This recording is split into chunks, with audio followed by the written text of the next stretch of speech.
Hey, Big John here. I have the Kunan 357 Magnum 1911. I thought I would show it to you guys since we're out here making a video with it, and it's a cool piece. It's a cool piece of hardware, I have to say. First, as far as practical application for this gun, I feel like I always have to think about that or talk about that with any gun I have in my hand, regardless of what it is.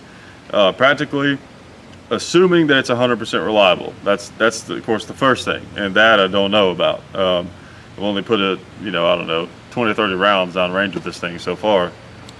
So I have no idea how reliable it is, but I haven't heard anything on the internet about it being unreliable. But let's assume that it is 100% reliable and talk about the practical application. It's heavier than a standard 1911, your standard government model 45. It's definitely heavier, even than a steel frame 1911, definitely than an alloy frame. It's not so much bigger, I don't think, that it would make a big difference for concealed carry. It's more the weight, I think, that would make the difference. But you can't ignore, the idea of having, 7+1, 8 shots, and there might even be a magazine extension for this. So you can see with the magazine, then there's still a little room if you had a little extra base plate there, a little bigger. I don't know if someone makes this or not, but you could possibly get 8+1. 357 Magnum. I mean, it's effective round. It has a long-standing reputation for being a good defensive round. Is it good enough to justify carrying this big, clunker? I don't know, but it's a really interesting, romantic idea, carrying one of these things, concealed or otherwise, because it's a pretty sweet gun. But other than that, it's just a really neat gun to shoot so far. I've been enjoying it. It looks cool, for one. It looks really cool, actually. There's something neat about just the way that it's cut. I mean, I don't know, it almost looks futuristic in some ways, even though these things actually were around back in the 70s, and it was recently revitalized, I think a few years ago, which is pretty cool because that's been happening a lot with guns lately, because there's so many new people in the consumer market now for guns, because a lot of the country really woke up to the reality of guns and how we need to embrace guns as part of our society, because they're always going to be part of our society, whether they keep them away from civilians or not. Their guns are always going to be part of our society, and people lately have been embracing the civilian ownership side of them, and we have more people into the market, what I'm trying to say. And so we've been seeing more of these kinds of things come about. The Delta Elite, I think, is a good example of that. That was a thing back in, I think, the 80s, something like that. And Colt, kind of came back out with that. And there's been some other examples for sure. But let me shoot this thing. Definitely got to put my ears on for this one. It's got some concussion. All right. I'm trying not to blow any holes in any of our steel targets.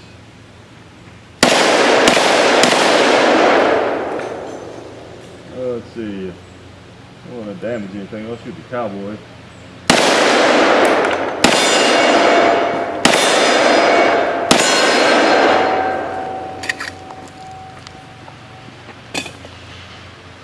It definitely feels like a handful compared to a typical 45 1911, that's for sure. It's a lot more than the 45 push, but with the 357 Magnum, if you compare it to one out of a revolver, it really tames it.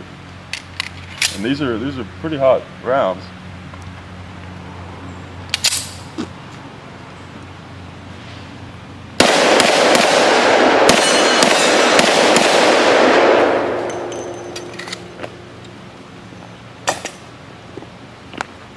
I will say it has a really nice trigger too.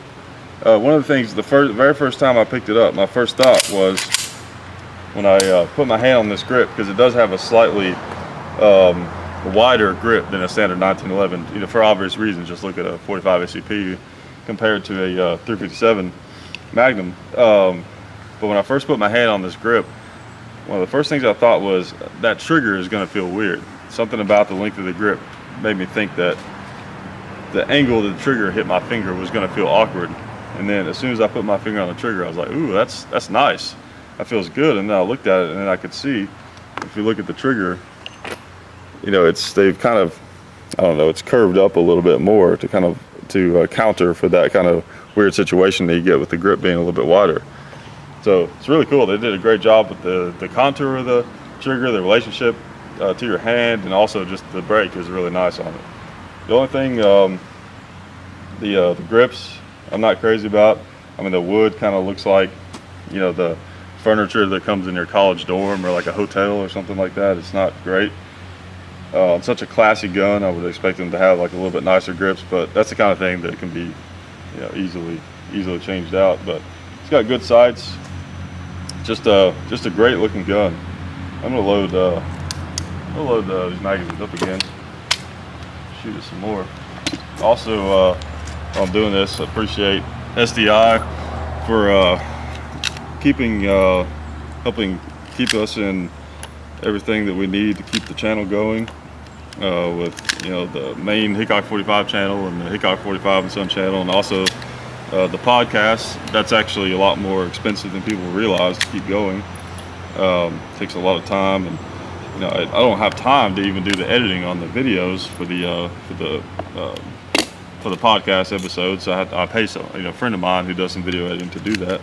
So that's helpful. So I appreciate that. If you're not familiar with the podcast, check it out. It's Gun Culture Radio.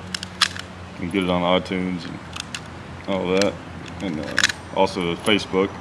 Just Hickok 45 and Son, and then also Hickok 45 on Facebook. So we're out there in a few different avenues. Try the same again. My hands are getting kind of sweaty. I could definitely see how some front strap checkering, you know, would definitely do well on this thing. Do well for my hand at least.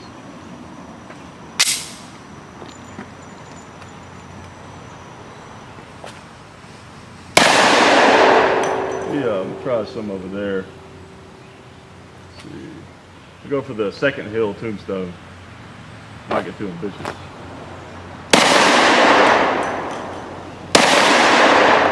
see what's going.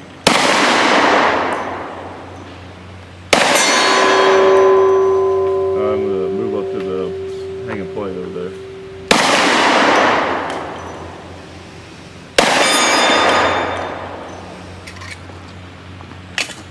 Yeah, it's got a really nice trigger, so like I said, I can't make any excuses. Alright. Try the next one up.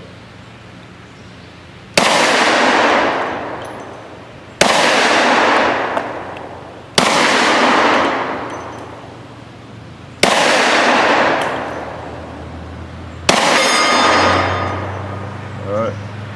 I'll try the gong.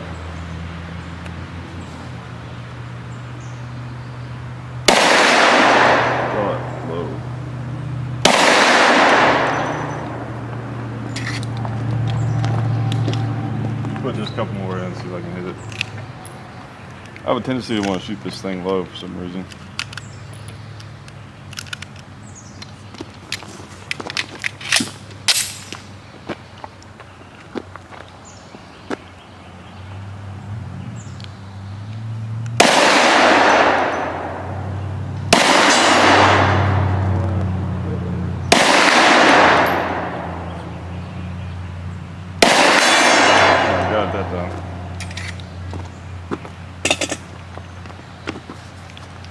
All right, well, I just thought you guys might find this interesting.